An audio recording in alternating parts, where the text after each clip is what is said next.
awesome people. From time to time, I talk about some of the health challenges that I have and other people that I know as well. When you're challenged with rare diseases, especially as a person of faith, it's an interesting little road. Lots of people think that you shouldn't claim an illness, and so they all the time talk to you about how healing is your first priority, and you need to go to deliverances, and you need to go to healing sessions and let people lay hands on you in prayer, all sorts of hoops and steps, and sometimes you just get so tired because you just want to not have to think about it.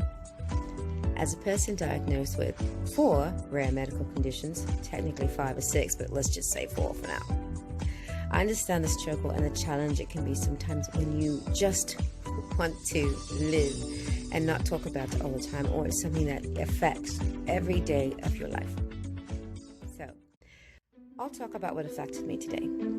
It's a silly little thing that it's called P.O.T.S. So the acronym P.O.T.S.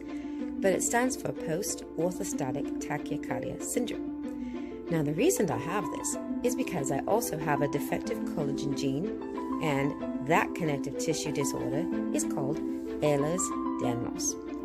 It's responsible for things like being really flexible, which seems kind of cool, but also things can dislocate rather easy, and so you have to be a little bit careful. Also, you can bruise a lot, which is not the funnest thing in the world from doing something really simple. It's not necessarily going to be something that's going to kill me, of course, not the type I have. Although I have coughed once, and I caused something around my pericardium to rip, and that was not so much fun. The biggest thing I think about it that can be troublesome is the fact that I sometimes get tired for absolutely no reason. I can have talked to everyone out there who's a person of faith who's like, I've prayed for healing, I believe, and year after year after year, you see yourself not getting necessarily all the way better. You survive better, you learn how to cope better, but you don't see yourself actually getting that healing, that miraculous thing that lots of people talk about.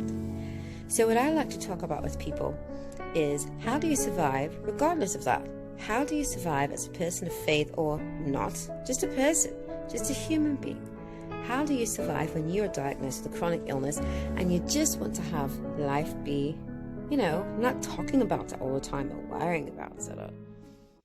Something that I try to focus on is the beautiful things that I have in my life, whether it be people, whether it be a skill that I have or a gift that God gave me, or whether it be in the way that I can still do my purpose even though I am challenged by chronic illnesses. Some people are always like, Michelle, you're so upbeat, you do so many things and you seem like nothing's wrong, and we hardly ever see you cry. Well, that's not because I don't hurt, and that's not because things aren't sometimes really bad. That's simply because I have a joy and a love that God puts inside of me, where I get to access who He wants to be for me in such a way that I can't help but smile. I can't help but be full of joy. And I cry tears on days that are hard. But for the most part, I'm so thankful to be alive. The fact that I'm alive far outweighs any of the fears or the pain that comes with having chronic illness. Chronic illness is something that lasts for a little bit longer than, a month or 2 months or 3 months or 6. It goes on for years and years and years. And sometimes you can really question your sanity with it. But I'm here to tell you that there is a way to access that joy and that peace.